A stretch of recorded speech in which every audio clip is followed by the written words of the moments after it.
Okay, in this video we're going to learn about device console and what we can do inside a device specifically. Normally in AirWatch we're focused on, organization groups, deploying apps and stuff to large number of devices. Now we're going to see what we could do within a specific device. We're going to go to Devices, Lifecycle, Enrollment Status.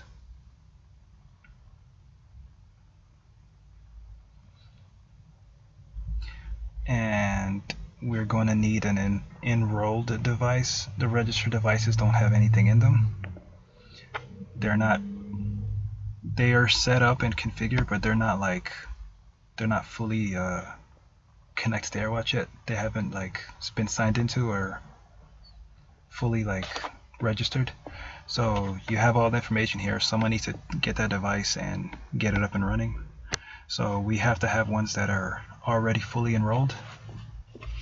So that's what that little green circle is for. It says enrolled. So let's open up this enrolled one.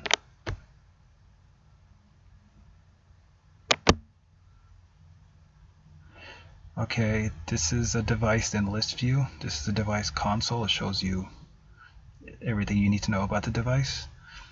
iPad is a device friendly name. Its compromise status is here. Compliance violations, the date that it was enrolled, the last time it was seen, and now you have basically your ability to give commands at the top right. This is basically a way to send a signal to the device to pull all information from the device and to also get a more recent connection to AirWatch.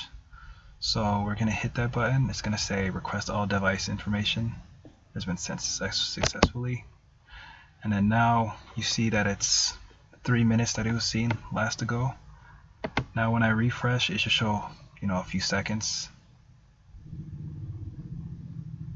1 second, because I just, basically pinged it with the, hitting this query button. So if you were to send, a profile or application, it needs to be connected to AirWatch. Sometimes you can just hit this button and it'll push everything through. Here you have, compliance policies. There's none set up for this device. Here you have profiles. Green check shows that it's installed. And you have all the profiles here. This has been uninstalled, removed. So you can kind of get a good look. If I want to, I can click here. I can click install and it'll show a green check like this one once it's installed. Also, if I want to remove this one, I could just hit remove. You can all see the last time that it scanned the device was at 2:51 today. If you look at the time, it shows 2:51, which means the last scan was when I just clicked on the query button. Also, see if there's any applications in here. You see there's one application that's installed. Just like the other, I could also remove it. You have all the device information here. So let's say there's an app I want to install. Let's say this one's not installed. I could just hit the install button and it'll push that app. Like I said, same thing with profiles as well. You can see how many profiles, what's installed, what's not installed, what if you can install or uninstall if you want. Back to the summary tab, you can see the ownership of the device. This is a corporate owned device, the operating system 10.3.3, and even a description, a model and of the device. It's iPad Air 2 with 32 gigs. User info. You can see the user info here. You can see the device info. The organization group is going to be guest registration. And here you see all of the smart groups. There's 1, 2, 3, and then 3 more in here that are kind of hard to see, with all of their profiles and apps assigned to them. And the only other information that's important on here is, for the most part, just the serial number. And if you don't want to go into profiles or apps, you're on this summary, you can see profiles, how many are installed, how many are auto, how many are optional, apps, certificates, content. You can see it all. And now we come up here to more action, which is an important tab. someone forgets their passcode and they have a Wi-Fi or a cellular connection, you could just hit device passcode here and it'll clear, you'll hit OK and it'll clear the passcode if there is one on there.